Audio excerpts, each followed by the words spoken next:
It's been a couple years since we've been out to Quartzsite, Arizona. We were in the Florida Keys the last 2 winters, but decided to go back to Arizona this winter to see our HDT heavy-duty truck friends. We're Dave and Karen from Wax on Wheels. We travel with our heavy-duty truck Leroy, our two Can-Am motorcycles, our DRV Dixie, and our smart car Zippy. Don't forget to subscribe and click on that bell to be notified when we post a new video. We wanted to try some new campgrounds traveling out there, so I decided to start setting up our route this past summer. I try to plan 6 months in advance to have more choices of campsites to choose from. I use Good Sam Trip Planner program. It provides locations of campgrounds along your route.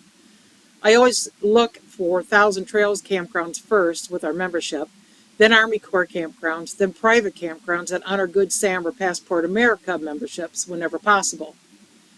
Then an occasional Walmart or other free boondocking site I could find on allstays.com for an overnight stay.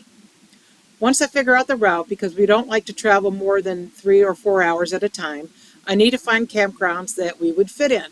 Since we're about 80 feet long after we detach, I have to check out each campground's website and use Google Earth to see and measure the camping sites whenever it's possible. Then I call the campground to verify or reserve a spot online. And of course, I always call Walmart first to make sure it's okay to park there. I set up my itinerary through Excel spreadsheet. I will link some more information about that spreadsheet and others that I have in the description below. We are finally getting ready to take off to go to Arizona. About a month to get out to Quartzsite, a couple weeks in Quartzsite, about a month to come back. So we haven't had our RV out for quite some time, so we need to do some maintenance on it. Preventive maintenance. Dave's going through his checklist, which is in his head. Right now we have our truck Leroy and our RV Dixie in our toy box at our new home. And it looks like you're already getting started here, Dave. What you got going on? Pull off the wheels and take a look at the bearings and brakes. Okay, what else are we going to have to do?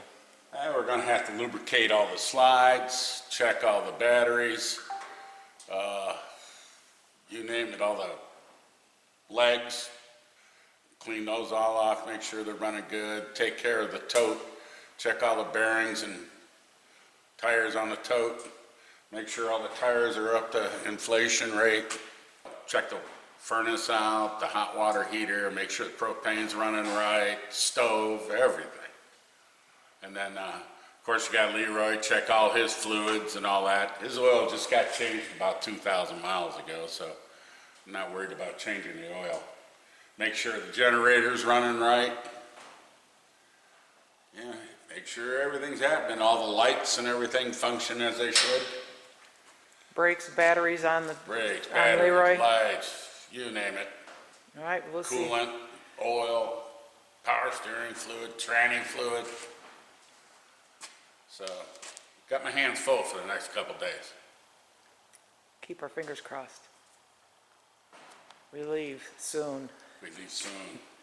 What'd you find? You got a crack in the rotor. Aww. Right there.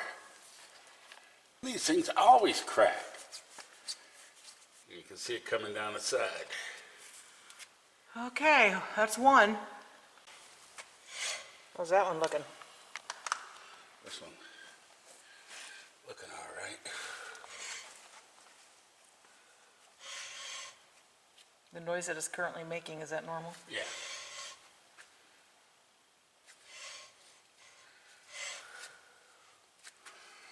The brakes are a little closed on them.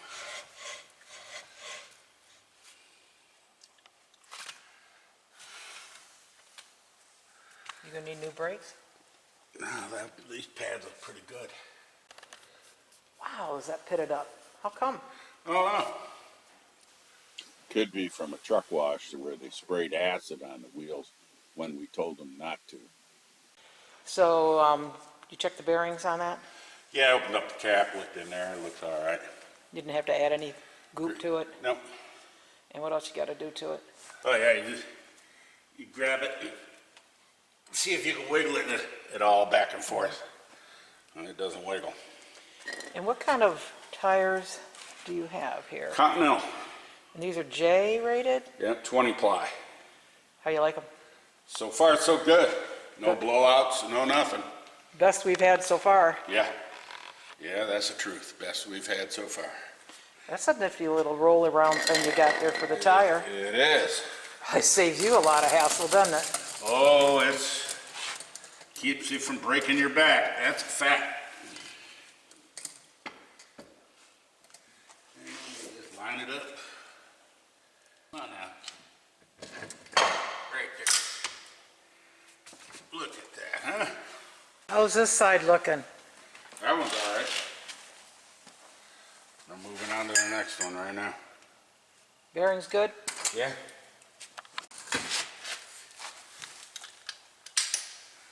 Well, that was one of your best buys, wasn't it? Oh, yeah. I'll give you a link in the description below. I torqued it to 120. You took them to 120? Yeah. Have you done that on these yet? Yep. Look at that. Oh, Slides right out. Slides right off and rolls right away. Keeping our fingers crossed here. Brakes look good on the other one there? Yeah. You gotta check both sides too, don't you? Yeah.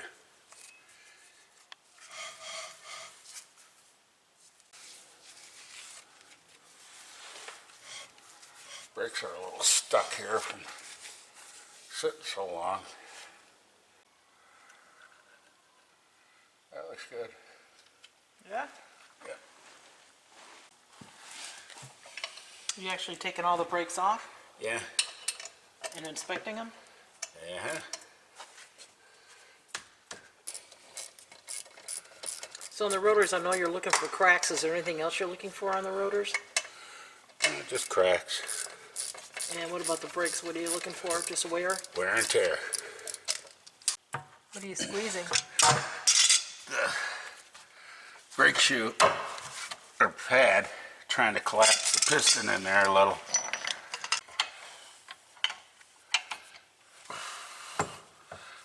She doesn't want to let go.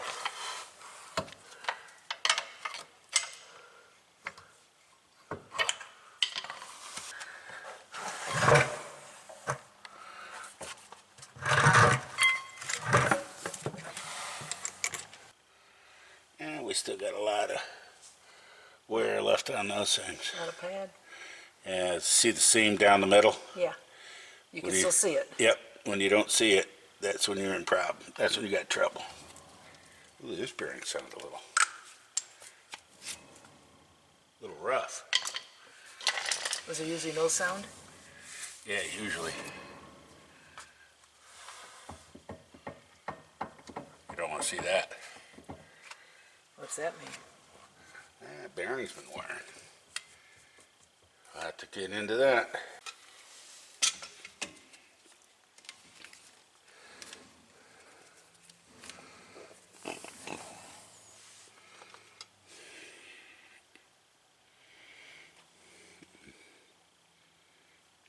Nothing great. Nothing bad? Not yet. Yeah, that don't sound good at all in there.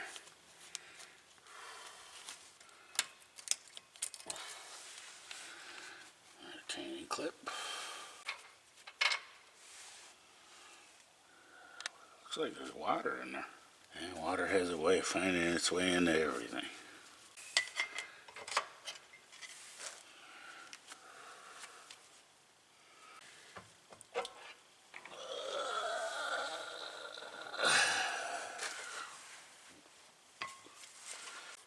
Looks kind of pitted. Yeah. Well, the bearing doesn't right well. The race of the bearing rides on that, but doesn't really do anything. Looks like there's been water in there What makes you say that? because it's pitted. I know. The other ones weren't like that, huh?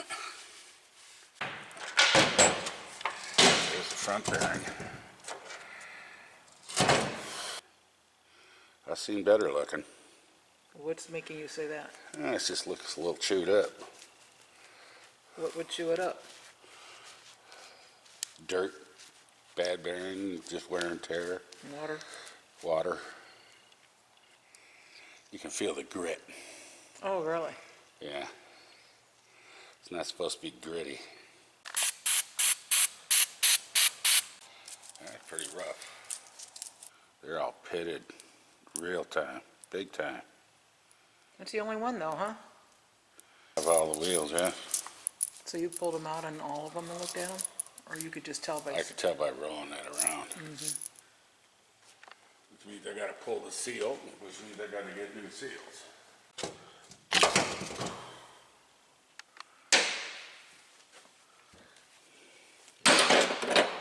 Here's the big bad boy right here. Oh, see now how nice and shiny those are? That's how they're supposed to be. Yeah, I just got my hands clean. All the dirt and grease and stuff out from underneath the fingernails and everything, and now right back at it. See, now, if you had hair and you shampoo your hair, you get your cleaner nails at the same time. Oh, is that how it works? Yeah, you do that. Or you make meatloaf. Meatloaf, huh? What are we having tonight? Meatloaf. Do you want to make it? Yeah, sure. So now you got parts on order. Yep. So I got to wait around, huh? All right, this is the old bearing. I don't know if you can tell how pitted it is, the rollers on it. So, but they're pretty pitted up. And this is the new bearing. Nice and shiny, everything's smooth. So, rolls good. All right, we've got the new bearings in the old hub put on there. The races were really good shape, so I decided not to replace the races, seeing how it's a major undertaking to do that, and I do not have a press. My friend has one, but he's about 40 miles away. So I inspected the races pretty good, and it rolls nice. While I've got it all apart, I put the new bearings in. I'm going to put new brake pads on it while I'm there, even though the old brake pads are still in really good shape. But I'm here, they're here, so why not?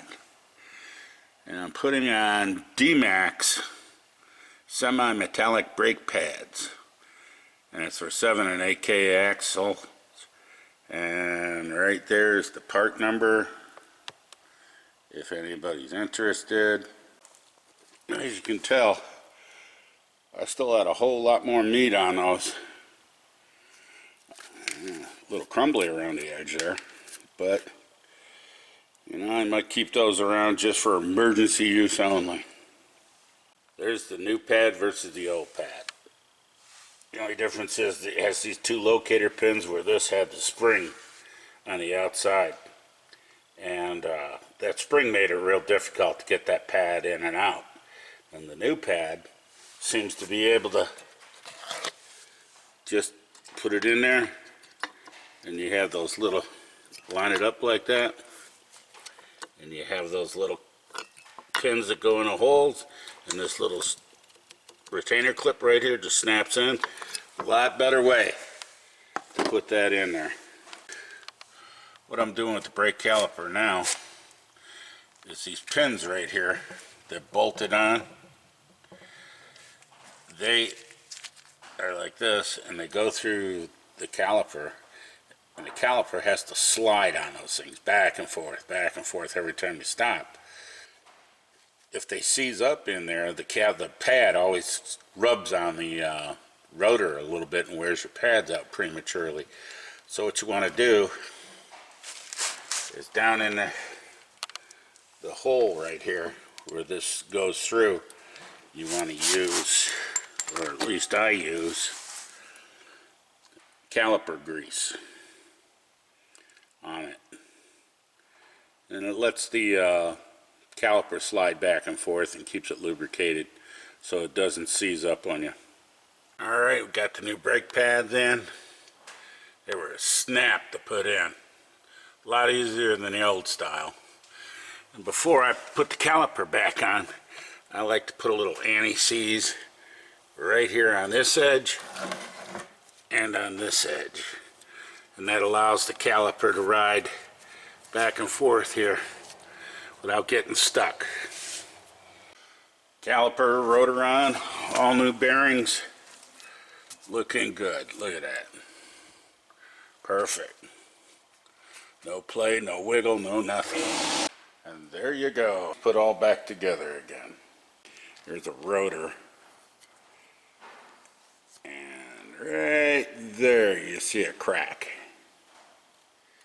And the crack goes down through the face of it. And I got a new one. Hub, bearings, seals, the whole 9 yards. And the rotor looks a little different than the other one, the new style. I guess it's, as they put it, it has a different coating on it to keep it from rusting. And there's vented holes along the edges to dissipate heat, lighten the weight too, so we'll see how that goes. So Dave, you're telling me we're going to have to put the bad rotor back on? Well, I went to install a new rotor. First, let's start with that. Here's the, I gotta roll it over. This is from E-Trailer, which you've used many times. That's E-Trailer. Right there's the new rotor. But I got it all installed, put it in, and I went to put the oil cap on, and there's no threads in here for the oil cap. And I said, so what's going on with this? And then I started looking, and these are 1/2-inch bolts, not 5/8 studs. They sent you the wrong one. They sent me the wrong rotor. And we're leaving in several days, so not enough time to get a new one. Not enough time to get a new rotor, so I'm gonna have to put the old rotor back on and cross my fingers. Oh boy. Yeah, Well, we'll see where else they can ship one on our on the road. yeah. We'll see what they can do. All right, for right now, I had to put the old hub and rotor back on with a crack in it, just because I can't get a new one, and I have to order that one and meet up with it out on the road. The Freedom Hauler tote looked good. He just needed to tighten the bearings and grease them up. Well, we're getting ready to start out our winter trip. Dave pulled out Leroy, backed him in on this side. Got Dixie hooked up. Backed it up just enough so we can get the smart car on the back. And boy, are we fortunate everything's lined up just perfectly with our driveways. First time in a while. Slow down. Whoa, there you go. Awesome. And off we go.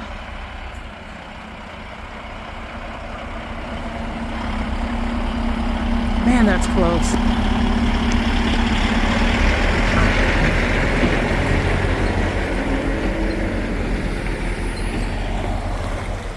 Woohoo! Off to another adventure. Thanks for watching. If you liked the video, please give us a thumbs up. We'd love to hear from you in the comments below, even if it's just to say hi. Don't forget to subscribe.